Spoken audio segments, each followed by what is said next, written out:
Morning everyone, I hope the sound and everything is good. So today I'm meant to be talking to you about confrontation. I want to try a different angle on confrontation today because it feels to me that I've got to talk about how to confront other people all the time, and what I've been made aware of over the weekend and the last few days is that sometimes I think we need to do something that I'd like to call self-confrontation.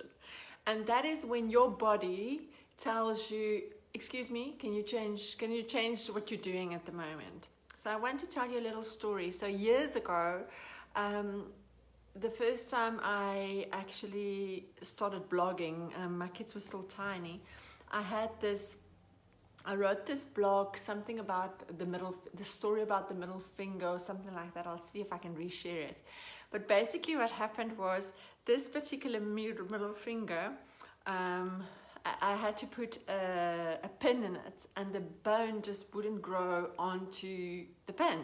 It just wouldn't heal, and it eventually took months for it to heal. And eventually the doctor said to me, the specialist said to me, listen, we'll have to take it out and put in a bigger bone. And I said to him, that's ridiculous, because how is it going to heal? Because if this one doesn't heal, why would the big one? And I said to him, just give me like 3 weeks. I just want to see if I can do something else. And I went to my yoga teacher at the time and I said to her, Beryl, you've helped me before with a difficult pregnancy situation. I'm sure you can help me again. And what she basically did was she helped me to sort of just get some remedies, and it was quite an emotional process actually to realize the reason why this finger wasn't healing was because I wasn't putting boundaries in place. So I was still acting and operating the way I used to operate without this broken finger, with babies and picking up kids and whatever. And I literally had to say, excuse me, I need some space. You need to help me take this, here's the boundary, etc.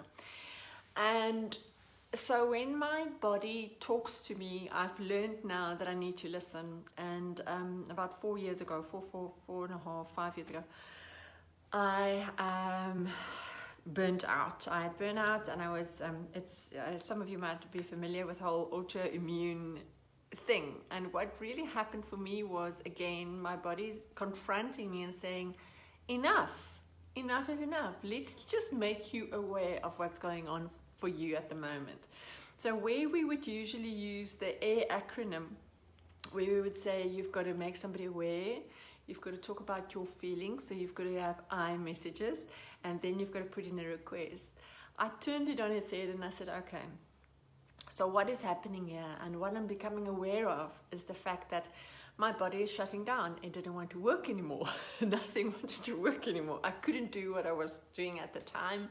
I literally could operate sort of normally for about 2 hours a day max. Everything was shutting down, and I was really sick for 3 months, really badly, and it took me months to get back to just having a lot of energy again like I used to before then. And subsequently, I had to change the way I operated. I had to change the way I lived. I had to change the way that my business was being run. And it was a good thing, and it put me on a trajectory of a completely different way of operating. So when I started feeling sick over the weekend, and this flu hit me completely because I haven't been sick for a very long time. And coming through this whole process of lockdown and being really healthy with the whole Bali story, and just, this was quite a surprise. And I realized that what was happening was my kids kept getting flu and colds and whatever, and I would be absolutely fine. My immune system would be fine. And then on Saturday, I started feeling sick to such an extent that I literally couldn't get out of bed yesterday. Today, I'm feeling much better, although I've got my little tissue here, just in case. So what I'm trying to say to you is this, is when your body talks to you, so when you start getting sick, when you get aches and pains, your body is trying to confront you. And your body is trying to say to you, excuse me, if you continue on this trajectory, if you continue doing what you're doing at the moment, you're going to die eventually. So I'm trying to make you aware of what's going on.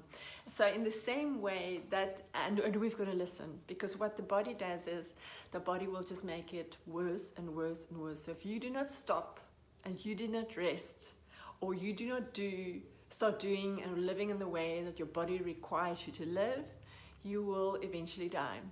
So what I'm trying to say to you today is, guys, today is the day of self-confrontation. Today is the day where you've got to say to yourself, what is it that I need to change? Because ultimately what confrontation is about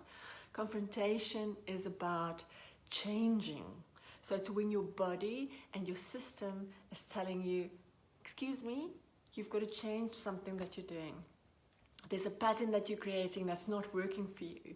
You've got to go and investigate.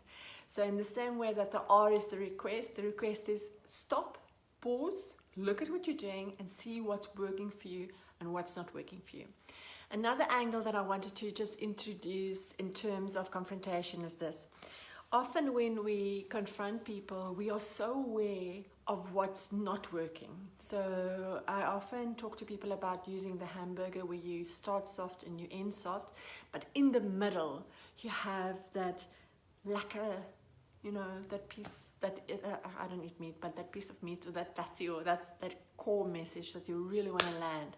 And that's often a very negative sort of thing for people to receive. However, if you use this air model, it helps, but you have to make sure that it's really, that the message comes across softly. Now, how do you do that? So what we know is that people will, and you can think about it yourself, if you've done a performance conversation recently, or you've had a conversation with anybody that works with you, and they've given you a tiny little bit of negative feedback, trust me, that's what your brain is going to be repeating. Our brains are wired like that. It's wired to remember and to zoom into the negative.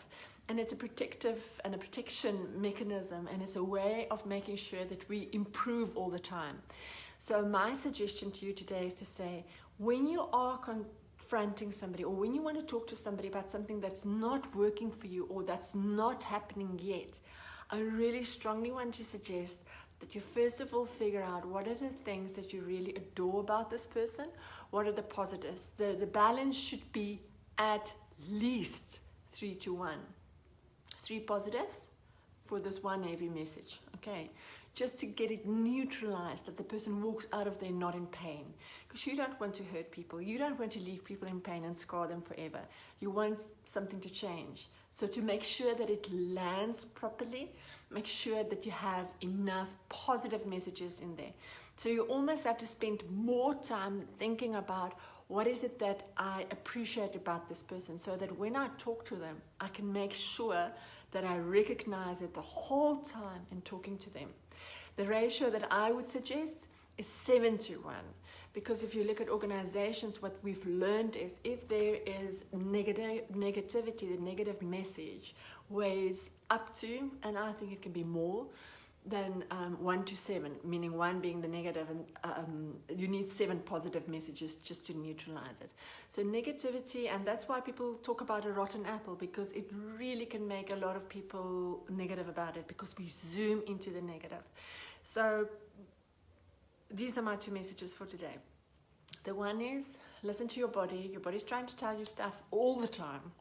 And if we don't pause and shut up and listen and just recognize what is going on, we're slowly but surely killing ourselves, and it's horrible. So try to get the best, because we drive ourselves so hard to try to do so many things, and if we don't have a healthy body, we can't do anything. We can't contribute in this world, we can't be there for our family or our friends or for ourselves. Okay, second message then, of course, is this whole thing about 3-1. And when you package your message and whatever you do in terms of confrontation in a way that you bring the positivity with the thing that you need to change, it is so important for people to be able to absorb it and to be able to digest it and to have it land in the brain where it needs to land. I hope that makes sense, and I hope it's been helpful. And please leave us comments or ask me questions, or if there's anything that we can do more about, absolutely. And then what I'll also do is I'll make sure that I reshare that story that I wrote years ago around the middle finger. because it's exactly that, is how do you make sure you set boundaries to make sure that you look after yourself. Have a beautiful week, everybody. Lots of love.